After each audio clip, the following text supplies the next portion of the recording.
Serratus anterior. Okay. Okay. Now we got it.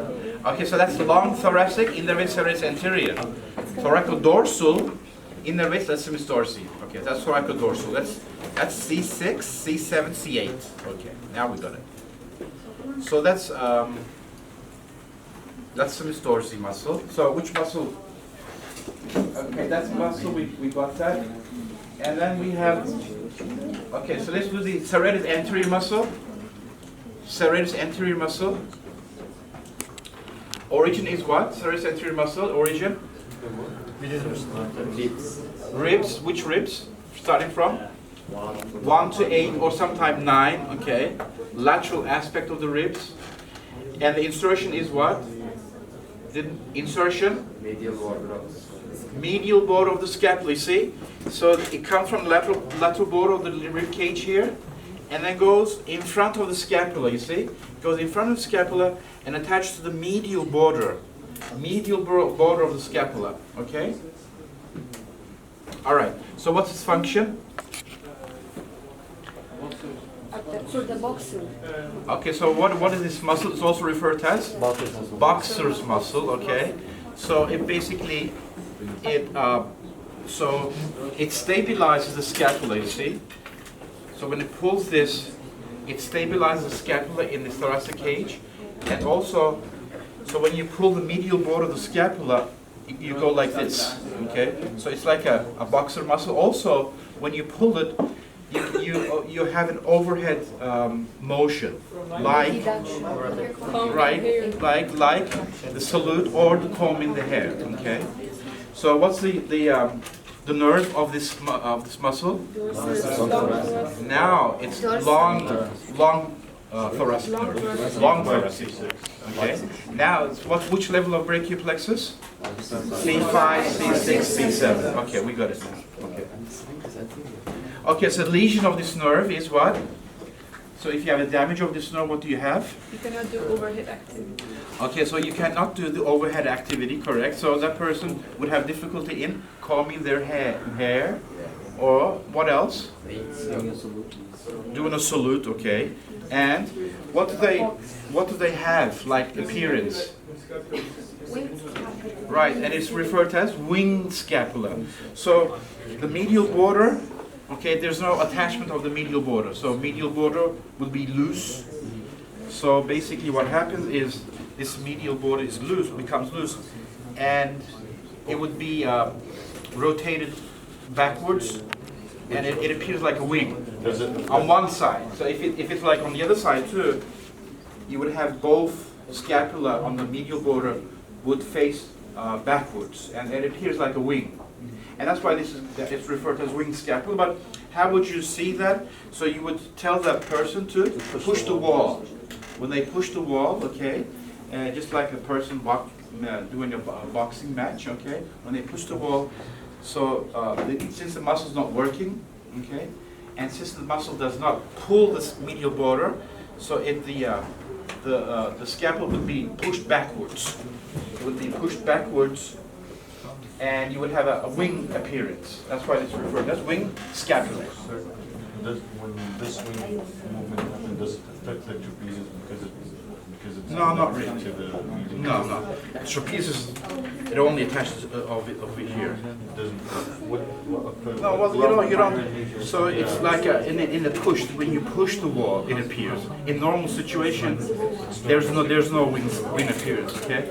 So when you have a compression, when you push your hands on the wall, you would see this wing appearance. Normally, you don't see that, right? I mean, trapezius and other muscles can cover this area, and you won't have this protrusion of the medial border.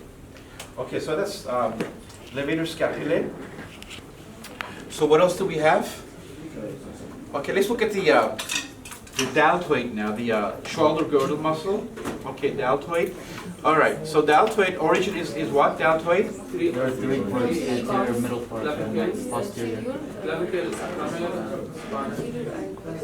There's the clavicle, the acromion process, and the spine and the scapula. Okay, you want to show it to us? Come over here. Okay, he's going to show the deltoid now. Okay, everybody listen. Yeah, I'll explain to them. The anterior process connects to the clavicle over here. The middle part, or also called the acromial process, connects to the acromion process. And the posterior process connects to the spine of the scapula over here. So we have the anterior part, the middle part, and the posterior part. Anterior part is the clavicular part with the acromial part, and then we have the spinal part. Okay. Yes. So what's the function of the anterior, middle, and posterior part of the? Well, the anterior, Explain to them. the anterior part helps with extension and medial rotation. Okay, so anterior part. Okay, show it to me. So this is the anterior part over Yeah. here. So when you pull it, you would flex. Flexion, yeah. Yeah. Right. And medial rotation. And medial rotation. You would pull it. It's medial rotation. That's the anterior. The clavicular part, or the anterior part, and then you have the acromial Acromial part. part helps with abduction, Abduction. abduction, 15 to 90 degrees. Okay, yeah, let's do abduction now. Okay, and then the spinal part at the Posterior back, part. posterior part would be extension and lateral rotation. Okay. All right. Now, in terms of like the clavicular part and spinal part, there's other muscles that can act on that.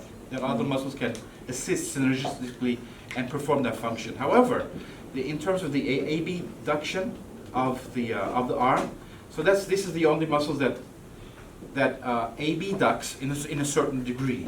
Okay, so explain the degree of the abduction now. It was 15 to 90 degrees. Right, from 0 to 15. From 0 to 15 is the supraspinatus. Supraspinatus But the muscle. acromial part helps with 15 to 90. Right, after 15 degrees, 15 to 90 degrees. It's the acromial part. Right, acromial part of the deltoid. Yeah. Okay, and after 90 degrees is what? Serratus anterior and trapezius also can aid with that. Okay, so if there's the nerve of this muscle is what? Axillary nerve C5, C6. Axillary nerve C5, C6, right? So if there's a damage of the axillary nerve, The deltoid muscle. There will be atrophy or the deltoid muscle, which is okay, who can tell me? You tell me. 15 to 90 degrees. Sadece paçalar yapalım. Huh? Hocam düşünmem lazım biraz. Okay, so what will happen when you have a damage of the axillary nerve? Bunu yapabilirim. Değil mi? Okay. So first he would do. Okay, thank you. Okay, first he will perform the abduction from 0 to 15 degrees. He can do that, but after 15 degrees, it's very difficult. Okay, it's very difficult to do that after 15 degrees. So he can abduct his shoulder to like so, and after that, since the axillary nerve is damaged, they can't do this. Okay, so after we can aid our arm up to 90 degrees. Okay, we can assist. After 90 degrees, we can do it because serratus anterior is working. Okay. So what else would you see in the patient if in the axillary nerve damage? The rhomboid. There's an examination to Weakness of muscle.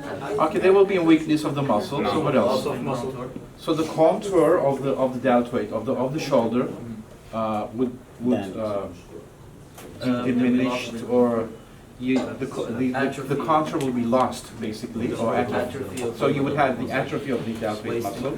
The rhomboid. Right, the wasting of deltoid, so the contour would be absent, the round contour will be absent. And what else? So which other muscle that axillary nerve innervates? Rhomboid minor muscle. So these are all what? Of the axillary nerve. These are motor nerves, right? No motor innervation. Does axillary nerve also contain sensory, like cutaneous fibers too? Axillary nerve?